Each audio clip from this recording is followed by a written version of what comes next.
بسم الله الرحمن الرحيم. مشاهدينا ومتابعينا الكرام، نجدد التحية مرة أخرى في هذا الشوط، وهو الشوط الثالث للبكار.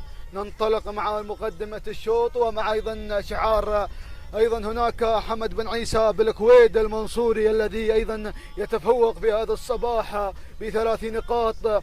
وأيضا نبحر مع مقدمة الشوط ومع الشهنية لحمد بن عيسى بالكويد المنصوري. والمركز الثاني كان هناك أيضا القادم الشانية لمطهر بن بطي بن خلفان المنصوري. والمركز الثالث هناك أيضا الشانية لخميس بن عوض بن حماد المنصوري. المركز الرابع جبارة لسالم بن ضحي بن عبد الله المنصوري. والمركز الخامس أيضا هناك شعاري والضاح قادم المركز الخامس. وصلت أيضا هناك الجزيرة للسيد محمد بن عمر بن بخيت المنصوري الشاعر.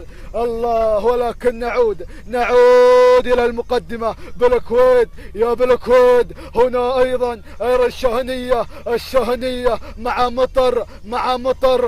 مطر يمطرهم في اللحظات الأخيرة. بن خلفان يخلف الرايات، بن خلفان مطر بن بطي بن خلفان سريعا ليس بطيا على الناموس. الله، الشهنية ومع مطر بن بطي بن خلفان المنصوري.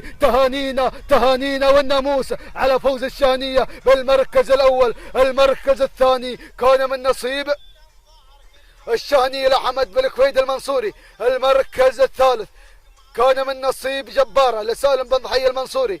المركز الرابع كان من نصيب الجزيرة لمحمد بن عمر المنصوري. المركز الخامس كان من نصيب الشهنية لخميس